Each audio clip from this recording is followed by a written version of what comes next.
Red Sun is an alternate universe where Superman, instead of landing in Smallville, actually lands in Soviet Russia.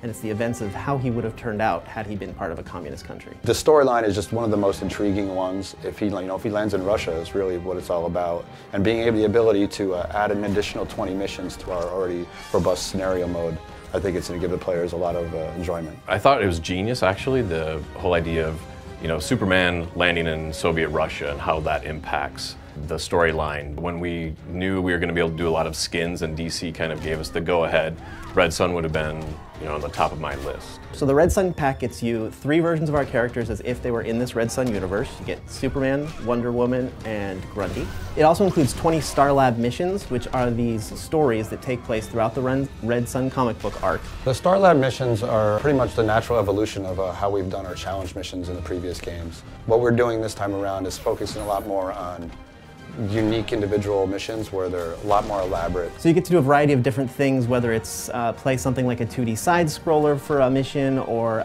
break into a building for a mission. It's just gameplay mechanics that you don't traditionally see as just fighting back and forth.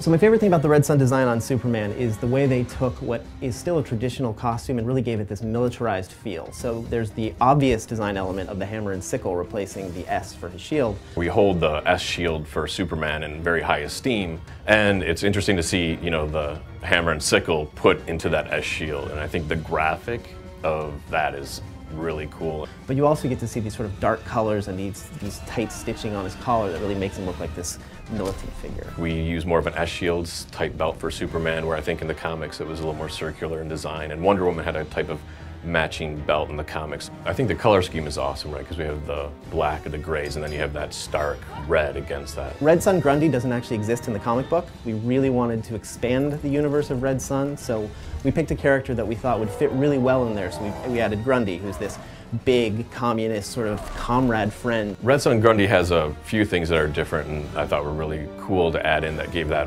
kind of Soviet flavor. And it's the fur hat that we all think of. He has lots of little medals on that you might not see in gameplay. Also, in his back, he has the sickle reminiscent of the hammer and sickle, and those are one of the weapons that he has. He really fits in well with the universe, but it gives fans a chance to see something completely new that they didn't see in the comic book.